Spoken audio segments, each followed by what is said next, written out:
ସକାଳୁ ସକାଳୁ କି ବର୍ଷା ହେଉଛି। ବର୍ଷା ଦେଖି ଘରୁ ବାହାରିବାକୁ ଇଚ୍ଛା ନାହିଁ। ରାସ୍ତାରେ କେମିତି ପାଣି ବହୁଛି। ଏମିତିରେ ଗାଈ ଛେଳି କେମିତି ଚରିବେ। ଟିକେ ଫାଙ୍କା କରିଲା ବେଳକୁ ଟିକେ ବର୍ଷା ଝିପ୍ ଝିପ୍ ଦିନ ସାରା ବର୍ଷା ଚାଲିଛି। ଭାଇ ଓ ଭଉଣୀ ତମ ଗାଁରେ ବର୍ଷା ହଉଛି କି ନାହିଁ କମେଣ୍ଟ କର। ଗାଈ ଓ ବାଛୁରୀ ଛୁଆ ଏମିତି ବର୍ଷାରେ କେମିତି ଚରୁଛନ୍ତି। ଯାଇ ଦେଖିଲା ବେଳକୁ ଗାଈ ବାଛୁରୀ ବର୍ଷାରେ ଭିଜୁଛନ୍ତି। ଗାଈ ବାଛୁରୀ ନେଲା ବେଳକୁ ପୁଣି ବର୍ଷା ଛାଡ଼ିଲା।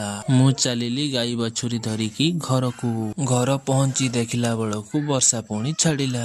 ଘର ପହଞ୍ଚି ଦେଖିଲା ବେଳକୁ ଘରେ କୁଣ୍ଡା ନାହିଁ।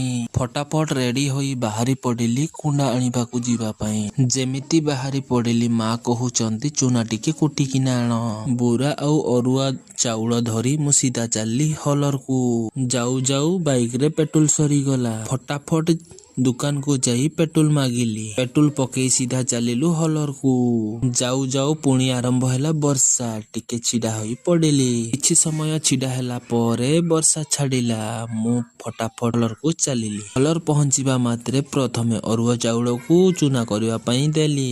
ହଲର କାମ ସରେଇ ଫଟାଫଟ ବାଇକରେ ଲୋଡ କରି ଘରକୁ ଚାଲିଲି। ଘର ପହଞ୍ଚିବା ମାତ୍ରେ ପ୍ରଥମେ ଗାଈ ଓ ବାଛୁରୀକୁ କୁଣ୍ଡା ଦେଲି। ଆଶା କରୁଛି ଭିଡିଓଟି ଭଲ ଲାଗିଥିବ।